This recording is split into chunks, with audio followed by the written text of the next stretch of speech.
Rancher rescued an Apache child. Then her stunning mother appeared and changed his fate.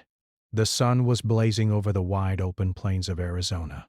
John Miller, a man in his late 40s, was used to the hard, lonely life of a rancher.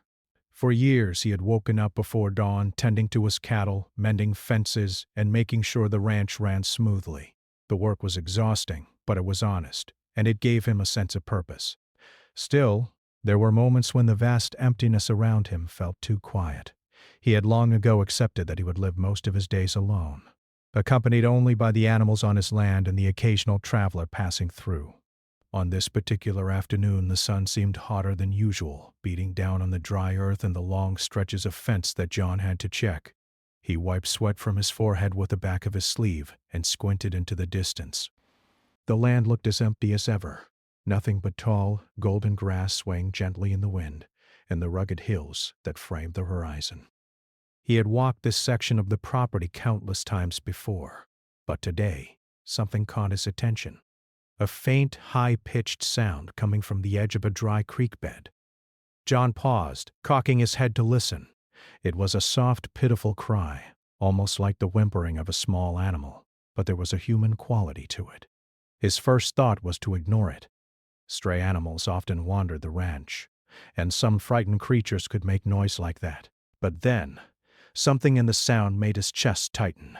It was urgent, desperate, almost pleading. He knew instinctively that it was a child, and he could not turn away. He followed the sound carefully, stepping over rocks and dried brush. As he approached the creek bed, his eyes widened. There, crouched beneath a scraggly bush, was a little girl. She could not have been older than 6 or 7. Her hair was tangled and dusty, her clothes torn and dirty from what must have been days wandering alone. She clutched a small, ragged doll tightly to her chest, her tiny hands trembling. When she saw John, her eyes, large, dark, and filled with fear, widened even more. She backed further into the shadows, whispering something he could not understand. John knelt slowly, keeping his hands where she could see them. "Hey there, little one," he said gently, his voice calm and steady. "It's okay, I won't hurt you. Are you lost?" The girl flinched but did not run. Instead, she shook her head slightly and hugged the doll closer, her lips quivering. John could see the dust on her face, the scratches on her arms, and the way her small body shivered. Not from the cold, because the day was scorching, but from fear. He realized that this child had been through something terrible, and his heart ached. "I'm John," he continued softly. "I live nearby. Do you want to come with me? I can give you water and food." The girl's eyes darted around the dry creek bed as if she were checking for someone or something. Then, slowly, cautiously, she took a small step toward him. John smiled, encouraging her without moving too fast. He could tell that trust would not come easily. It had to be earned, and he had all the time in the world. He reached into his pocket and pulled out a small piece of jerky he always carried for the ranch. He held it out. "Here, you can have this," he said. The girl looked at it suspiciously, then at him, then back at the jerky. Finally, with a tentative movement, she reached for it and took it into her tiny hands. She sniffed it, then, seeing that it was safe, bit into it. John kept his distance, letting her feel safe, and waited patiently. After a few more minutes, she began to relax slightly, sitting down on the ground as she nibbled on the jerky. John took a careful look around. There were no footprints leading from her, no signs of anyone else nearby. It seemed she had been wandering alone for some time. His mind raced with questions. Where had she come from? Why was she out here by herself? Was she lost from a family, or had something worse happened? He gently asked again, "What's your name?" The girl shook her head, then whispered a word John could barely hear. It sounded like son. He smiled and nodded. "Son? Okay. That's a beautiful name." He knew he couldn't leave her there, not in the hot sun and the open plains, where snakes, coyotes, and other dangers lurked. Slowly he extended his hand. "Do you want to come with me? I have water, shade, and food. You'll be safe." Son hesitated for a moment. Then, as if deciding that John could be trusted, took his hand. Her tiny fingers barely wrapped around his, but the warmth and trust in that simple gesture was undeniable. John felt a lump in his throat. He had never been around children much, but something about this moment touched a deep part of him he had long ignored. He was no longer just a rancher on a lonely piece of land. He was suddenly a protector, a guardian, and it felt natural, even right. Walking back to his ranch, John talked to her softly, though he doubted she understood most of what he said. He told her about the animals, the fields, and the ranch house where she could rest. She listened, occasionally glancing up at him with wide, curious eyes. By the time they reached his house, the sun was lower in the sky, casting long shadows across the yard. John carried her inside, set her down gently, and led her to a chair where he placed a bowl of water and some bread he had saved from lunch. Son looked at the food and then at John. Slowly, hesitantly, she took a bite, then another. She seemed to be hungry, and John's heart softened as he watched her eat. He got her a clean towel and a spare shirt from his closet, and with gentle guidance, he helped her wash the dust and grime from her face and arms. She did not resist, only watched him with a mixture of curiosity and caution. As the evening settled in, John realized just how tired he was, not from the day's work, but from the emotional weight of finding this little girl and knowing she had been alone, scared, and vulnerable. He set up a small cot near the fire so she could sleep safely, and brought her a blanket. She curled up, holding her doll close, and John could see the exhaustion in her eyes. But there was also a faint spark of trust, a tiny glimmer that maybe she felt safe with him. That night, John sat by the fire, thinking about the day. He had rescued many animals over the years, but never a child. Never had he felt such a deep, immediate connection to someone so fragile, someone who needed him in a way no cow or horse ever had. He realized that this was not just a chance encounter. Something about Son's arrival felt destined, like his life had been waiting for this moment, even if he did not know it. He made a silent promise to her. He would keep her safe. No matter what it took, she would not face the world alone again. And as he watched her sleep peacefully, the first genuine smile appeared on his face in years, a small sign that his lonely ranch life was about to change forever. By the time the stars appeared in the clear Arizona sky, John knew that this was only the beginning of a journey that would teach him about courage, trust, and the unexpected ways life can bring people together. Little Son had come into his life, and though he did not yet know the full story of where she had come from or what challenges lay ahead, he knew one thing with absolute certainty. He would not let her go. The morning after John found Little Son, the ranch was filled with a quiet energy that was different from his usual routine.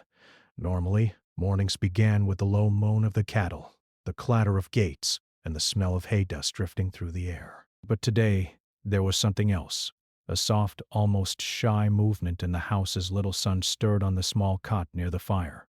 John had already started his morning chores, feeding the horses and checking the fences, but he kept an eye on her from a distance. Every so often she would peek out from behind the doorway, watching him carefully, as if trying to figure out who he really was. John smiled to himself. He knew this kind of caution was natural. Any child who had been alone and scared would behave the same way. He needed to earn her trust, and that would take time. After finishing his work outside, John approached her gently, holding out a cup of warm milk. "Here you go, son," he said softly. "Drink this. It'll make you strong for the day." She hesitated, glancing up at him, her dark eyes wide and questioning. Then, slowly, she reached for the cup, her small fingers brushing his. John's heart softened at the contact. She took a careful sip and set the cup down with a shy smile. Breakfast was simple, bread and eggs he had cooked. John sat beside her, speaking in calm, reassuring tones, though she understood very little of his words. He pointed to the food, then to her, and back to himself, explaining through gestures. She nodded in understanding and began to eat, and the simple act of sharing a meal together felt like a quiet victory. After breakfast, John suggested a walk around the ranch. "Let's see the horses," he said, motioning toward the stables. Little Son's eyes lit up at the sight of the animals. She had never been near horses before, and the gentle creatures stirred a curiosity and excitement in her that John found heartwarming. He showed her how to approach them slowly, letting them sniff her hand, and taught her the names of a few of his favorites. She laughed softly when a horse nuzzled her cheek, the sound like music to John's ears. As they walked, John began to notice other things about her. Little Son was cautious, yes, but she was also intelligent and observant. She noticed the tracks in the dirt, the way the wind moved the grass, and even the small lizards that scuttled along the rocks. John realized that despite her young age, she had survived on her own and had learned to pay attention to the world around her. That survival instinct made him respect her even more. Back at the house, John set up a small area for her to draw. He had some paper, pencils, and crayons, and he encouraged her to draw anything she wanted. Little Son picked up a pencil and began to sketch with careful, deliberate strokes. At first, the drawings were simple: trees, a sun, a small figure. But soon they became more detailed, showing houses, animals, and people. John watched her work, fascinated by the images. Through her drawings, he began to understand more about her life before she had been found, places she had been, people she had known, and moments that had mattered to her. Over the next few days, a routine began to form. John continued with his ranch work, but he always made time for Little Son. He taught her how to feed the chickens, gather eggs, and even helped her climb onto the horses safely. Each small success built her confidence, and with every passing day she trusted him a little more. She began to speak a few words in English, mostly names of animals or simple greetings. But communication remained limited. Still, gestures, smiles, and laughter bridged the gap. One afternoon, as they were walking near the creek bed where John had first found her, Little Son suddenly froze. She pointed toward a cluster of rocks, her expression a mix of fear and recognition. John followed her gaze, but saw nothing unusual at first. Then he noticed faint footprints leading away from the creek. His stomach tightened. "Son," he said gently, "do you know these?" She nodded quickly, her small hands trembling. John realized that she was recalling the path she had taken before he found her. The moment reminded John that while she was safe with him now, her world had been much larger, and she had people who cared for her. This thought weighed on him. He loved having her there, but he knew he could not keep her indefinitely. One day he would have to find her family. And yet, the thought of letting her go filled him with a strange mix of fear and sorrow. In the evenings, John would sit by the fire with Little Son, telling her stories of the ranch, of the stars above, and the animals that roamed the plains. He used simple words, slow speech, and plenty of gestures so she could follow along. She would listen, eyes wide with fascination, occasionally asking questions through gestures or broken words. They developed a silent understanding, a bond built not just on care, but on trust. John also began to notice changes in himself. Caring for Little Son awakened feelings he had long suppressed: tenderness, protectiveness, and a desire for companionship. The ranch, which had once felt lonely, now felt alive. Her laughter echoed through the fields. Her small hands reached for his in moments of curiosity, and her questions made him see the world anew. For the first time in years, he felt that life could hold surprises, joy, and connection beyond the predictable routine of ranch work. One day, John took her to a nearby stream. The water was clear and cool, and the sound of it rushing over the rocks seemed to mesmerize Little Son. He showed her how to skip stones, how to find smooth rocks, and how to watch the little fish darting beneath the surface. She laughed when a stone skipped more than once, clapping her hands and squealing in delight. In that moment, John realized that happiness could be found in the simplest things: shared moments, gentle guidance, and the trust of a small child who had known so little safety. As the days passed, John also became more aware of the importance of patience. Little Son's trust was delicate, easily shaken by a harsh word, sudden movement, or raised voice. He learned to temper his rancher's instincts to rush, to fix, or to correct, and instead to wait, observe, and guide gently. This change in himself, he recognized, was more than practical. It was emotional growth. It was learning to care deeply, to be attuned, and to appreciate the fragility and resilience of human life. One quiet evening, as the sun dipped behind the hills, John sat beside Little Son outside the ranch house. The air was cool, carrying the scent of sagebrush and the faint sound of cattle settling for the night. Little Son rested her head on his shoulder, tired from the day's adventures but content. John stroked her hair gently, feeling a sense of responsibility and love that he had never experienced before. In her small presence, he found a profound connection, one that transcended words and culture. He knew the challenges were only beginning. She was still young, still fragile, and still separated from her family. But he also knew that together, they could face whatever came next. Little Son had entered his life unexpectedly, and in doing so she had awakened parts of him that had lain dormant for years. He understood now that life was not just about survival or routine. It was about connection, compassion, and the quiet, powerful bonds that could form between people who needed each other most. That night, as he watched her sleep peacefully, John whispered softly to himself, "I'll keep you safe, son, no matter what." And for the first time in years, he felt a sense of purpose that went beyond the ranch, beyond the work, and beyond himself. He had found something unexpected, something precious, a reason to hope, to care, and to believe in the possibilities of the future. The days passed, and the bond between John and Little Son grew stronger. Every morning she would wake up early, rubbing her eyes and smiling shyly at him as he prepared breakfast. John had grown used to her presence, but it was no longer a matter of habit. It was a joy. Her curiosity, laughter, and gentle questions brought a warmth to his days that he had long forgotten. Yet, despite the happiness he felt, a quiet worry lingered in the back of his mind. Little Son did not belong to him, and he knew that sooner or later her family would need to be found. One morning, John decided it was time to take a step he had been thinking about for days. "Son," he said gently as they finished breakfast, "do you remember your family? Do you want to go home?" She paused, her small hands gripping the edge of the table, her eyes filled with uncertainty. She had begun to trust him, to feel safe in the small ranch house. Yet there was something deep inside her, a memory, a longing, that called for something more.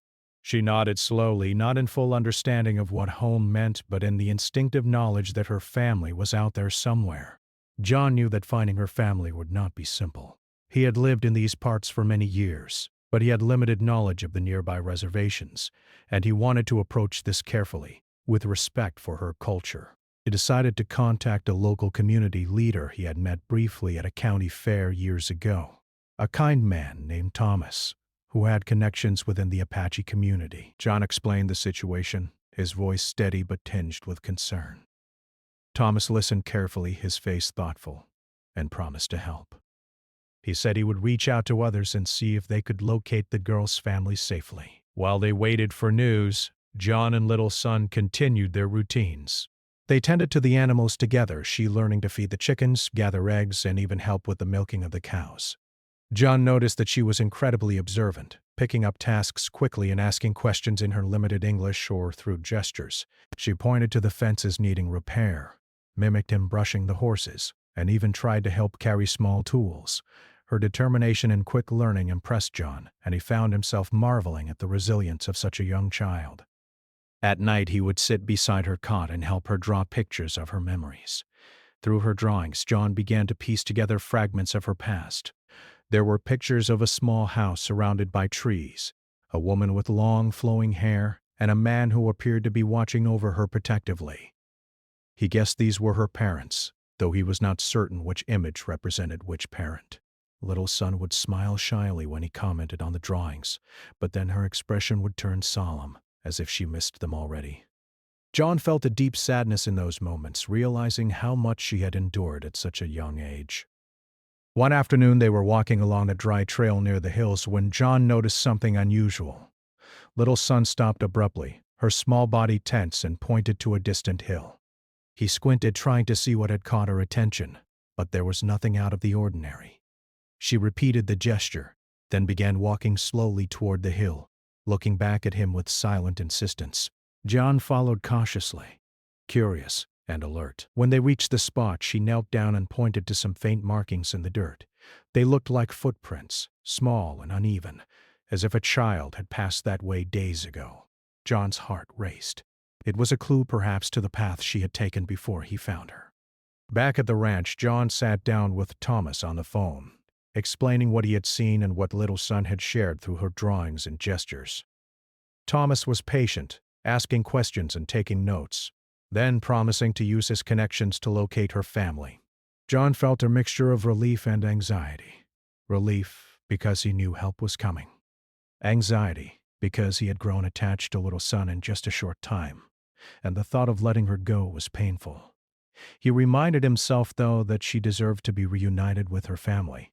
No matter how much he cared for her, she was not his to keep. During the waiting period, John began to teach little son about life beyond just survival. He explained how to read the sky, recognize signs of weather, and identify plants that were safe to eat. He also told her stories of the ranch, of the people who had lived in these lands long before him, and of the animals they cared for. She listened intently, sometimes asking questions with her limited words, other times responding with wide-eyed curiosity. Slowly, she was learning not only about the practical aspects of life on the ranch, but also about trust, safety, and the kindness of others. One evening, after a long day of chores, John noticed that little son seemed quieter than usual. She sat by the window, staring at the fading sunlight. He sat beside her and asked softly, "Are you thinking about your family?" She nodded, her small fingers brushing against the window pane. John realized that while she had begun to trust him, the longing for her parents had not diminished. He took her hand in his, giving it a gentle squeeze. "Soon we'll find them," he promised, "and you'll be home with them again. But you're safe here until then." Over the next few days, Thomas returned with news. Through careful inquiry and connection with the Apache community, he had located a woman who might be little son's mother, living not far from the reservation. The news filled John with hope and anxiety. He felt proud that he had kept her safe and guided her through these days, but he also felt the bittersweet knowledge that this reunion could mean the end of his daily time with her. He prepared for the meeting carefully, wanting it to be a moment of joy, not confusion or fear for little son. Meanwhile, little son's English had improved slightly. She could now say a few more words and form simple sentences, enough to express her basic needs and feelings. John marveled at her resilience. She had come to him frightened, wary, and alone, but now she laughed, explored, and learned with a confidence that was inspiring. He realized that trust was a bridge, and he had been lucky enough to help her cross it safely. On the day they were to meet her mother, John felt a strange mixture of excitement and nervousness. He explained to little son in simple words what would happen, using gestures and demonstrations to help her understand. She listened intently, her eyes large and serious. John reassured her, "It's going to be okay. Your family is waiting." "I'll be here too." She nodded, her small hand resting in his.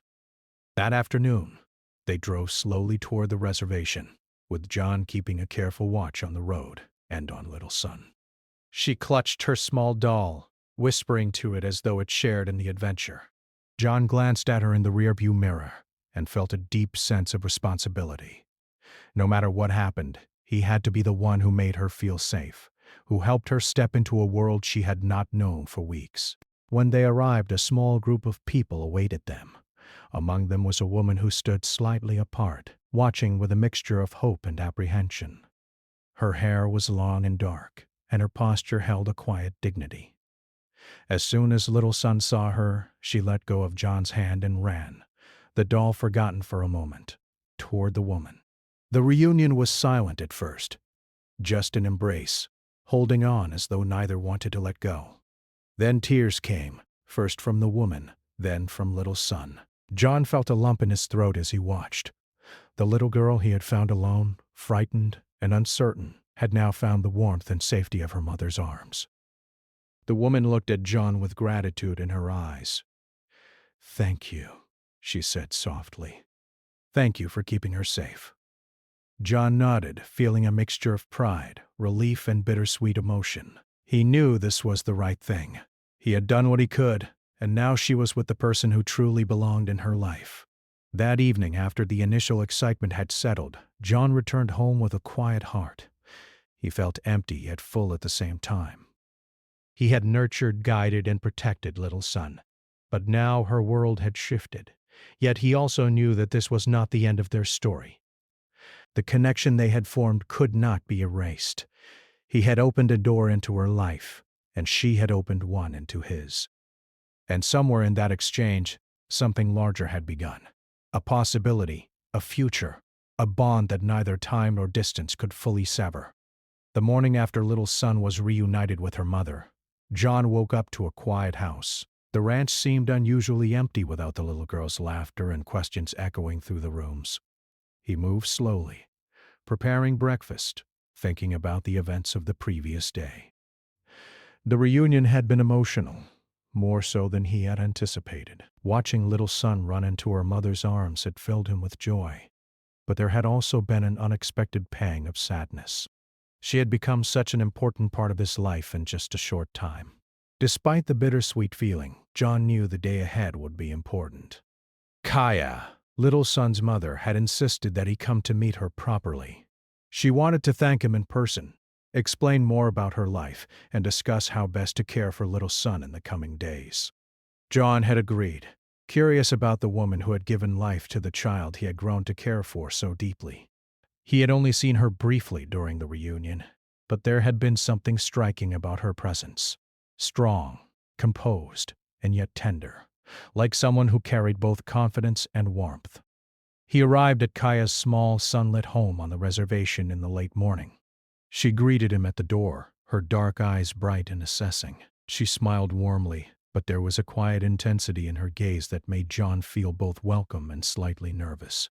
"John," she said softly, holding out her hand.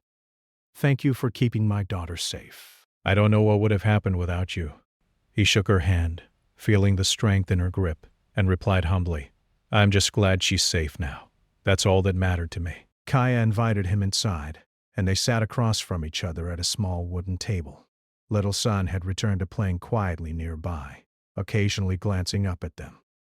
Kaya began to tell John about her life and the circumstances that had led to little son being alone. She spoke with calm precision, explaining that she had been attending a community gathering with family when a distraction had caused the child to wander off.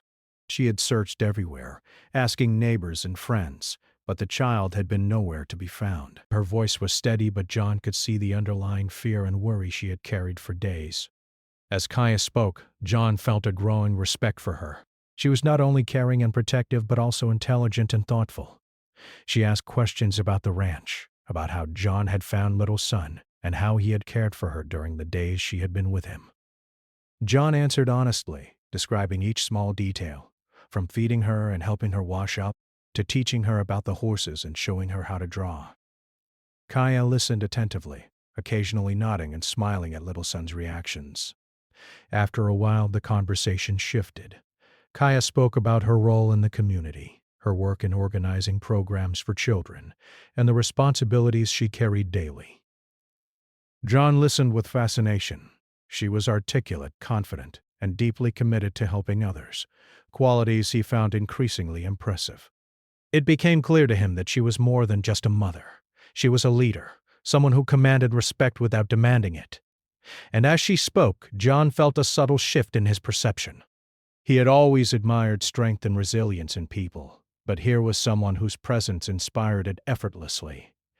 Little son, meanwhile, was watching them closely.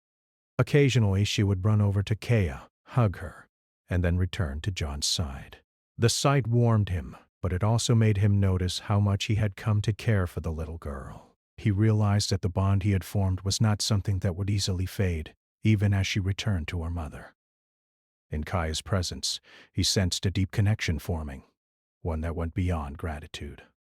There was mutual respect, curiosity, and an unspoken understanding that both of them had been part of something important, something that had changed their lives. As the afternoon sunlight streamed through the windows, Kaya asked John if he could help with a task involving the community center she managed. She needed someone to inspect the building, help with repairs, and ensure it was safe for the children who would come to learn and play. John agreed, thinking it would be a simple act of kindness, but also feeling a quiet excitement. It was a chance to spend time in her world, see how she lived, and perhaps understand more about the life that had shaped little son. Together, They walked to the community center, John carrying tools and Kaya explaining the work that needed to be done. As they moved through the sunlit halls and dusty rooms, John noticed how meticulously Kaya managed everything. She checked each corner, examined the equipment, and even spoke with a few staff members who had arrived early. John admired her attention to detail, her patience, and the respect she commanded without even trying. He realized that this woman, who had entered his life so unexpectedly, was someone whose presence could influence and inspire others in ways he had never experienced. During their work, they laughed together over small mishaps, shared stories about their childhoods, and discussed the challenges of raising children in a world that could be unpredictable and harsh. Kaya's perspective was enlightening to John. She spoke of tradition, culture, and the importance of balance between discipline and freedom in a child's life. John found himself learning from her, absorbing her words and reflecting on his own experiences as a rancher. He realized that this encounter was not just about little son. It was also about him, about growth, understanding, and the possibility of connection in a life that had been quiet and solitary for so long. As the day wore on, they took a break outside, sitting on the steps of the community center while little son played nearby. Kaya looked at John thoughtfully, her dark eyes meeting his. "John," she said softly, "you have done more than anyone could have expected. You didn't just save my daughter, you taught her to trust again, to laugh, to feel safe. That is something I will never forget." John felt a lump in his throat. Her words were sincere, profound, and he realized they carried more meaning than simple gratitude. They reflected trust, respect, and a recognition of the bond they had formed, not just as strangers, but as people whose lives had intertwined in an extraordinary way. Kaya's expression softened, and she continued, "I have seen many people care for children, but the way you have cared it is different. You didn't just protect her, you understood her. You guided her." That is rare, John. He nodded quietly, feeling both humility and pride. It was a moment of acknowledgement, a validation of the kindness and patience he had shown, and it made him feel more connected to both little son and her mother than he had anticipated. Over the next few hours, they finished the repairs together, moving efficiently and laughing when mistakes were made. John found himself enjoying her company more and more. There was a natural rhythm in their teamwork, a silent understanding that allowed them to anticipate each other's actions. As the sun began to set, casting long golden shadows across the building, John felt an unexpected sense of fulfillment. It was not just the satisfaction of work completed, it was the realization that his life, once predictable and solitary, had been touched by something extraordinary. By the time they returned to Kaya's home, little son was tired but happy, clutching her doll and babbling softly about the day's adventures. Kaya smiled at her, then turned to John with a thoughtful expression. "I hope you know," she said gently, "that you are always welcome here. You have become part of our lives in a way that is rare and special. I would like for us to continue this connection, not just for little son, but for all of us." John felt a warmth spread through his chest. Her words carried more than gratitude. They carried an invitation, a possibility, and a recognition of the impact they had on each other's lives. That evening, as John drove back to the ranch, the sky ablaze with the colors of sunset, he reflected on the events of the day. He realized that little son's rescue had been the beginning, but Kaya's presence had changed everything. She was not just a mother. She was a remarkable woman whose strength, intelligence, and kindness had left an indelible mark on him. In a single day, his life had shifted from quiet routine to one filled with possibility, connection, and hope. As night fell over the ranch, John sat on the porch, looking at the stars. He felt a deep sense of gratitude, not only for the chance to help little son, but also for the way life had brought Kaya into his world. He knew that the coming days would be full of learning, growth, and perhaps new challenges, but for the first time in years he felt that his life had truly changed. Little son was safe, her mother was present, and a new chapter, one he had never anticipated, was beginning. The days that followed were unlike anything John had ever experienced in his life. The ranch, which had always been quiet and predictable, now felt alive in ways he had never imagined. Little Son laughed as she ran through the fields, chasing the chickens or trying to catch the sunlight on the horses' shiny coats. Kaya had begun to visit the ranch regularly, helping with chores, teaching Little Son about her culture, and sharing stories of her childhood. The presence of both mother and daughter brought a warmth and energy to the ranch that John had never known, and he found himself waking up each morning with a sense of anticipation he had long thought impossible. At first, John had felt a subtle tension. He had grown so attached to Little Son that the thought of returning her to her mother had been bittersweet. But seeing the love and care Kaya poured into her daughter reassured him. He realized that their bond had not been broken. It had simply expanded. Little Son's safety, happiness, and growth were now shared between him and her mother, and that understanding brought him a quiet, deep contentment. He also noticed a change in himself. His heart, once quiet and self-contained, had opened to the idea of connection, of trust, and of shared responsibility. Kaya was unlike anyone John had ever met. She was graceful but strong, gentle but confident. When she worked alongside him, fixing fences or tending to the animals, she carried herself with a quiet assurance that was impossible to ignore. She asked questions, shared her knowledge, and offered guidance, not as someone imposing authority, but as a partner, a teacher, and a friend. John found himself learning from her every day, not just about the ranch, but about life, patience, and the beauty of balancing strength with kindness. Little Son watched them closely, her eyes wide with curiosity and joy. She began to imitate Kaya's careful movements, learning about care, responsibility, and respect for the animals and the land. John marveled at the way the child absorbed knowledge, her small hands eager to help, her laughter filling the spaces that had once been silent. He noticed how Little Son's confidence grew, how her steps became surer, and how she began to speak more clearly, expressing herself in both English and her native language. Watching her thrive gave John a sense of pride he had never experienced, a joy that was rooted not in accomplishments of his own, but in the happiness and growth of the people he cared for. As weeks passed, John and Kaya's relationship began to deepen in ways he had not anticipated.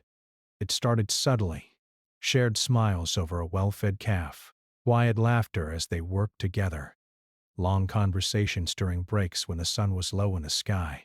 John found himself thinking about her when she was not around, noticing her presence even in her absence, and anticipating the moments they would share. He realized that what had begun as gratitude and respect was growing into something more profound, something neither of them had expected when Little Son had first appeared in his life. One evening, as the three of them sat on the porch watching the sunset, Kaya spoke softly. "John, you've done more than anyone could have asked," she said. "You didn't just take care of Little Son. You gave her stability, safety, and love when she needed it most. I can see the way she looks at you, the trust she has in you. That is something I will never forget." John felt a warmth spread through his chest. He had not sought recognition or praise, but hearing her words stirred something deep inside him. He realized that the bond between them was not just about responsibility. It was about connection, shared values, and mutual respect. Little Son, sensing the conversation was serious, leaned against John, resting her head on his shoulder. He felt the tiny weight of her trust and love, and it strengthened his resolve. He would always protect her, guide her, and nurture her, no matter what challenges lay ahead. But now he also understood that the love he felt for Kaya was something different, something that could grow, flourish, and perhaps become a foundation for a future none of them had imagined. Over the following months, the three of them formed a rhythm together. John continued his work on the ranch, but Kaya's presence brought new opportunities. She taught him about the traditions and stories of her people, introducing him to ceremonies, dances, and rituals that had been passed down for generations. John found himself fascinated, humbled, and deeply respectful of the culture he had previously known little about. Little Son thrived in this environment, learning from both of them, absorbing lessons about resilience, kindness, and the importance of family. One day, as they repaired a fence along the edge of the property, John realized how much his life had changed. The ranch, once a place of solitude, was now a center of laughter, learning, and shared effort. He watched Kaya guide Little Son, showing her how to hold a hammer safely, how to measure a post, and how to work as a team. The sight filled him with pride and awe, not just for little son's growth, but for Kaya's strength and patience. He understood that the woman he had once admired from a distance was now an integral part of his life, someone whose presence had transformed him in ways he could never have predicted. As the seasons changed, John noticed that his feelings for Kaya were no longer subtle or hidden. He admired her intelligence, her grace, her unwavering kindness, and her ability to see the best in others. He felt a deep connection to her, rooted in shared experiences, mutual respect, and the love they both had for little son. He realized that rescuing the child had led him to something far greater, a partnership, a friendship, and the possibility of love. Kaya, too, had begun to notice John in a new light. She had seen his patience, his integrity, and his kindness firsthand. She had observed the way he cared for little son, the way he respected her culture, and the way he approached life with honesty and dedication. She began to trust him not just as a caretaker, but as someone who could share her world, support her, and perhaps even walk beside her through life's challenges.